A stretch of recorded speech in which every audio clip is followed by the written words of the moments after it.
ఒక్కసారి కొమ్మూరి గోల్డ్ కి కాల్ చేయండి. తాకట్లో ఉన్న మీ బంగారాన్ని విడిపించి మార్కెట్ ప్రైస్ కి వాళ్ళు కొనుక్కుని మిగతా డబ్బులు మీకు ఇచ్చేస్తారు. రైట్, బ్రేకింగ్ న్యూస్ చూస్తున్నాం మనం టీవీ స్క్రీన్ పై. డెల్టా ఫ్లైట్ టేక్ ఆఫ్ టైంలో మంటలు చెలరేగాయి. బ్రెజిల్ నుంచి అట్లాంటా వెళ్తున్న ఈ విమానం ప్రమాద సమయంలో ఫ్లైట్ లో 300 మెంబర్స్ ఉన్నారు. ఎయిర్ బస్ A300 ఇంజిన్ లో ఒక్కసారిగా మంటలు చెలరేగాయి. అలా ఫ్లైట్ టేక్ ఆఫ్ అయిందో లేదో వింగ్స్ లో మంటలు వచ్చాయంటూ ఏటీసీ నుంచి అలర్ట్ వచ్చింది. దీంతో వెంటనే మేడే కాల్ చేశాడు పైలట్. కేవలం 6 నిమిషాల్లోనే మళ్ళీ ల్యాండ్ అయింది విమానం. సో సేఫ్ గా ల్యాండ్ కావడంతో ఒక్కసారిగా ఊపిరి పీల్చుకున్నారు ప్యాసింజర్స్.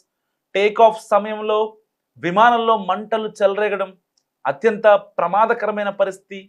ఇది సాధారణంగా ఇంజిన్ వైఫల్యం లేదా సాంకేతిక లోపాలు, ల్యాండింగ్ గేర్ సమస్య వల్ల సంభవిస్తుంది. ఇటువంటి సందర్భాల్లో పైలట్లు వెంటనే టేక్ ఆఫ్ నిలిపివేసి అత్యవసర ల్యాండింగ్ లేదా తరలింపు ప్రక్రియను చేపడతారు. సో ప్రయాణికుల భద్రత కోసం ఎమర్జెన్సీ స్లైడ్ల ద్వారా వారిని సురక్షితంగా కిందకి దించుతారు. సో ఈ ఘటనకు కారణాలు ఏంటంటే వింగ్స్ లో ఫైర్ రావడానికి, ఇంజిన్ లో మంటలు అండ్ ల్యాండింగ్ గేర్లో లోపాలు లేదా ఎనీ ఎలక్ట్రికల్ షార్ట్ సర్క్యూట్ వంటివి రీజన్స్ అన్నమాట. సో వీటి వల్ల ఆ వింగ్స్ లో ఫైర్ సంభవిస్తుంది. మంటలు చెలరేగినప్పుడు దట్టమైన పొగ కమ్మేయడం అండ్ పెద్ద శబ్దాలు రావడం వంటివి జరుగుతాయి. కానీ ఇక్కడ ఎలాంటి పెద్ద శబ్దాలు రాలేదు, జస్ట్ ఊరికనే ఫైర్ అంటుకుంది. సో పైలట్ మరియు సిబ్బంది వెంటనే స్పందించి విమానాన్ని నిలిపివేసి ఎమర్జెన్సీ తలుపుల ద్వారా ప్రయాణికులను ఖాళీ చేయించారు. విమానాశ్రయంలో అగ్నిమాపక సిబ్బంది ఏఆర్ఎఫ్ఎఫ్ వెంటనే అక్కడికి చేరుకొని మంటలు ఆర్పేసింది. ఇటీవల కాలంలో డెల్టా, లాటమ్ వంటి విమానాలలో ఇటువంటి సాంకేతిక సమస్యల వల్ల టేక్ ఆఫ్ సమయంలో మంటలు చెలరేగిన ఘటనలు చాలా ఉన్నాయి. సో పర్టికులర్గా డెల్టా ఎయిర్లైన్స్ ఏదైతే ఉందో బ్రెజిల్ నుంచి అట్లాంటా వెళ్తుంది ఈ ఫ్లైట్. సో మీరు చూస్తున్నారు మనం టీవీ స్క్రీన్ పై ఎక్స్క్లూజివ్గా యొక్క విజువల్.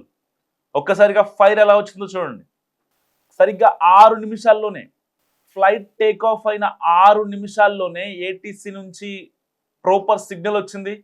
సో వెంటనే పైలట్ అప్రమత్తమయ్యి 300 మంది ప్రాణాలని చాలా సేఫ్గా ల్యాండ్ చేయగలిగాడు. టేక్ ఆఫ్ అయిన కొద్దిసేపటికే ఇంజన్లో పేలుడు సంభవించి విమానం గాల్లో ఉండగానే మంటలు చెలరేగాయి. ఈ వివరాలు తెలుసుకున్న పైలట్ ఎలాంటి ఆందోళన చెందకుండా చాలా చాకచక్యంగా వ్యవహరించారు. విమానాన్ని సురక్షితంగా రన్వేపై ల్యాండ్ చేశారు. దీంతో పెను ప్రమాదం తప్పింది. ప్రయాణ సమయంలో మొత్తం 300 మంది ప్రయాణికులు ఉన్నారు. పైలట్ అప్రమత్తతో ఒక అహ్మదాబాద్ లాంటి ఎయిర్ ఇండియా ఘటన మళ్ళీ రిపీట్ అవ్వలేదని చెప్పుకోవచ్చు. సో డెల్టా విమానంలో పెను ప్రమాదం తప్పింది. ప్రాణాపాయం నుంచి ఒక రకంగా తమ ప్రాణాలను సేవ్ చేస్తున్నారని చెప్పుకోవాలి. సరిగ్గా ఫ్లైట్ టేక్ ఆఫ్ అయిన 6 నిమిషాల్లోనే మళ్ళీ ల్యాండ్ అయింది. ఒక రకంగా ఏటీసీ నుంచి ప్రాపర్ సిగ్నల్ కనుక ఇవ్వకపోతే, అంటే ఫ్లైట్లో మంటలు చెలరేగాయనే సిగ్నల్ ఇవ్వకపోతే ఇప్పుడు ఒక పెద్ద దారుణం చవి చూసేది అక్కడ. డెల్టా ఎయిర్లైన్కి సంబంధించిన విమానం, దాంట్లో 300 మంది ఉన్నారు. సో వాళ్ళంతా గమ్యస్థానాలకు ఎవరు కూడా వెళ్ళి ఉండేవారు కాదు. నిజంగా దేవుడి దయ, వెంటనే ఏటీసీ నుంచి ప్రాపర్ సిగ్నల్ రావడం, ఇక్కడ పైలట్ కూడా వెంటనే మేడే కాల్ ఇచ్చి ఒక సేఫ్ ల్యాండ్ చేయడం మనం చూస్తున్నాం. సో ఇలాంటి ఘటనలు చాలానే పునరావృతం అవుతున్నాయి. కానీ ఒక ఫ్లైట్ టేక్ ఆఫ్ అవుతుందంటే దానికి సంబంధించినటువంటి టెక్నికల్ క్లియరెన్స్ కానీ, దాని యొక్క గ్రౌండ్ క్లియరెన్స్ కానీ అన్నీ ఇస్తున్నప్పటికీ ఇంటర్నేషనల్ ఎయిర్పోర్ట్స్లో కూడా ఇలాంటి ఘటనలు జరుగుతున్నాయంటే ప్రాబ్లం ఎక్కడ జరుగుతుంది అసలు? ఎందుకంటే మనం గమనించవచ్చు, ఎయిర్ ఇండియా అహ్మదాబాద్ ఇన్సిడెంట్ అందరికీ గుర్తుంటుంది. 241 మంది స్పాట్లో చనిపోయారు, ఒక్కరు మాత్రమే మిగిలారు. ఆయన బతికున్న శవమే ఒక రకం చెప్పాలంటే. రీసెంట్గా ఆయన మీడియాతో మాట్లాడారు, ఇలా చాలా ఇబ్బంది అవుతుంది నాకు, ఆ ఘటన నుంచి బయటకు రాలేకపోతున్నాను, నాకు ఇన్సూరెన్స్ క్లెయిమ్ చేయలేదంటూ ఆయన బయటకు వచ్చి మాట్లాడారు. సో అతను ఇంగ్లాండ్ వాసి, తన ఆరిజిన్ మాత్రం ఇండియాది.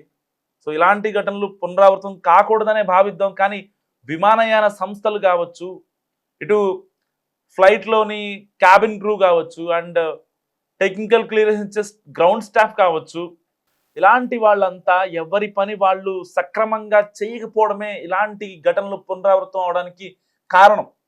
ఎందుకంటే వీళ్ళు ఎట్టి పరిస్థితుల్లో వాళ్ళ యొక్క పని సక్రమంగా చేయరు. సో ఏదో తూతూ మంత్రంగా అక్కడ మా పని అయిపోయిందిలే చేసాం. ఏదన్నా మేజర్ కంప్లైంట్ అంటే వెళ్తారు, మైనర్ కంప్లైంట్లు సరిగ్గా చూడకపోవటం వల్ల ఇలాంటి reasons, landing gear issues, technical issues, short circuit issues, ఇలాంటి ప్రాబ్లమ్స్ వల్లే కదా ఈ వింగ్స్ లో మంటలు చెలరేగడం. దానికి ఎవరు కారణం? నిజంగా ఏదైతే ఫ్లైట్ టేక్ ఆఫ్ అవుతుందో ఆ టైంకి గ్రౌండ్ క్లియరెన్స్ స్టాఫ్ ఎవరైతే ఉంటారో ఓకే టెక్నికల్ గా లాజికల్ గా మొత్తం ఫ్లైట్ బాగుంది అని ఒక అష్యూరెన్స్ ఇవ్వటం, ఒక క్లియరెన్స్ ఇవ్వటం. వైల్ బోర్డింగ్ సమయంలో అయితే ప్యాసింజర్లు ఆన్ బోర్డింగ్ కి రెడీగా ఉంటారో ఆ టైంలో అయితే టెక్నికల్ స్టాఫ్ కావచ్చు, ఇంకేదన్నా స్టాఫ్ మరి ఎవరైనా సరే, సో అలాంటి వ్యవస్థ సరిగ్గా పని చేయలేకపోతే ఇలాంటి దారుణాలే కదా జరిగేది. ఇక్కడ ఈ ఘటనలో ఏటీసీ నుంచి వెంటనే యొక్క ఫైర్ వచ్చింది అని చెప్పి వింగ్స్ లో వెంటనే చెప్పడం, పైలట్ చాకచక్యంగా దింపడం వల్లే కదా ఇంతమంది ప్రాణాలు సేఫ్ అయింది. ఒకవేళ ఏటీసీ వాళ్ళు కూడా రికగ్నైజ్ చేయకపోతే ఆ 300 మంది ప్రాణాలు గాల్లోనే కలిసిపోయాయి కదా. అంటే ప్రయాణికులు అంటే ఇంత నిర్లక్ష్యమా? ప్రతి విమానయాన సంస్థ అలాగే ఉంది. సరిగ్గా ఫ్లైట్ టేక్ ఆఫ్ అయిన తర్వాత టెక్నికల్ ఇష్యూ అంటారు. మొన్నటిదాకా ఇండిగో ఇష్యూ, టికెట్లు పెడతారు ఆన్లైన్లో, బుక్ చేసుకున్న తర్వాత ఫ్లైట్ క్యాన్సిల్డ్ అని, ఫ్లైట్ డిలేడ్ అని, రీషెడ్యూల్డ్ అని ఎన్ని ఘటనలు చూసాం. వరల్డ్ వైడ్గా కొన్ని లక్షల మంది చాలా ఇబ్బంది పడ్డారు ఆ యొక్క ఇండిగో ఫ్లైట్ చేసిన నిర్వాహకం వల్ల. సరే దానికి కూడా తగిన మూల్యం చెల్లించింది ఇండిగో, ఫైన్. దానికి సంబంధించిన సీఈఓ కూడా నేను రిజైన్ చేస్తాడు. అండ్ మన కేంద్రీయ విమానయాన సంస్థలు ఏవైతే ఉంటాయో అవి కూడా చాలా గట్టిగా మాట్లాడే, అండ్ డీజీసీఐ కూడా చాలా గట్టి స్ట్రాంగ్ కౌంటర్ ఇచ్చింది ఇండిగోకి. ఎందుకంటే మోనోపోలీ వల్ల జరిగిన మిస్టేక్ అది. దాదాపుగా ఇండియాలో 70% రూట్స్కి ఎక్కువ ఇండిగోనే తిరుగుతూ ఉంటుంది. ఇంకే ఫ్లైట్ కూడా ఏ విదేశీయాన సంస్థ, ఏ దేశీయాన సంస్థ తిరగదు.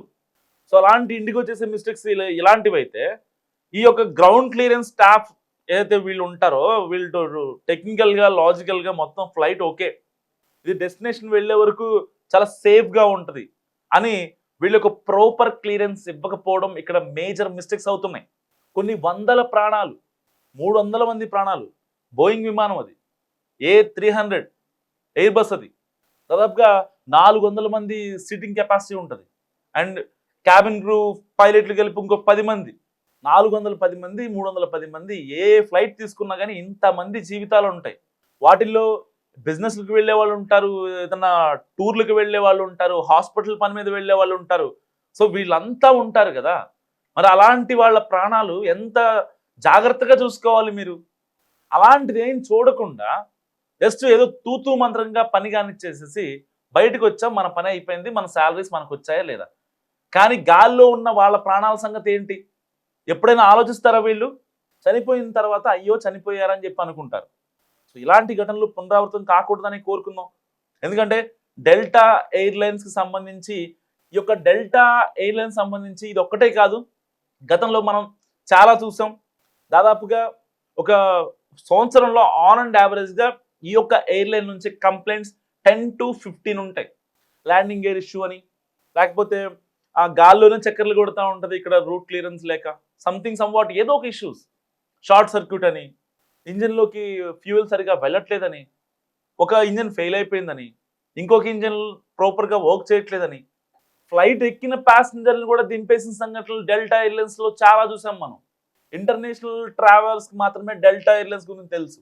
డొమెస్టిక్ ట్రావెలర్స్కి, మన ఇండియాలో ఉండే డొమెస్టిక్ ట్రావెలర్స్కి ఈ డెల్టా ఎయిర్లైన్స్ గురించి చాలామంది తెలియకపోవచ్చు. మీరు ఎప్పుడైనా డెల్టా ఎయిర్లైన్స్ని ఫేస్ చేసి ఉంటే, ఒకసారి ఆ ఫ్లైట్ ఎక్కి ఉంటే మస్ట్గా మీరు కామెంట్ చేయండి, మీకు ఎలా అనిపించింది అసలు. అంటే పర్టికులర్గా ఇక్కడ డెల్టా ఎయిర్లైన్స్ అని కాదు, దానికి తోడు చాలా ఉన్నాయి. తూతూ మంత్రంగా పని కానిచ్చేసుకుంటూ, ప్రయాణికుల భద్రత మీద ఎలాంటి ఇది చేయకుండా ఇలాంటి ఘటనలు చూసినప్పుడు, ఆఫ్రికాలో వాళ్ళు ట్రాక్టర్లు లారీలాగా వాడతారు కదా ఫ్లైట్స్ని, ఎలాంటి సేఫ్టీ మెజర్మెంట్స్ లేకుండా, అవి గుర్తొస్తున్నాయి. అక్కడ అంతే, ప్రాపర్ బోర్డింగ్ ఉండదు, ప్రాపర్ టేక్ ఆఫ్ ఉండదు, ఎలా పడితే అలా చేసేసుకుంటారు ఆఫ్రికాలో.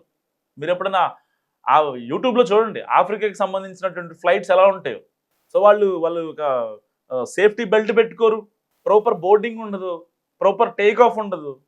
ఆ యొక్క పైలట్లు కూడా కో ప్యాసింజర్ లాగే ఉంటారు వాళ్ళు కూడా. సో విమానానికి కూడా కడతారు, బట్టలేసి కడతారు, లేకపోతే అరటికాయ గెల్ల కడతారు, వాటర్ ట్యాంకులు కడతారు, వాళ్ళ యొక్క లగేజ్ కడతారు, లోపల ప్లేస్ ఉండదు వాళ్ళకి. మన ఊళ్ళల్లో పల్లె వెలుగు బస్సులు ఎలా ఉంటాయో అక్కడ ఎయిర్ బస్సులు కూడా అలాగే నడుపుతారు ఆఫ్రికా లాంటి కంట్రీస్లో.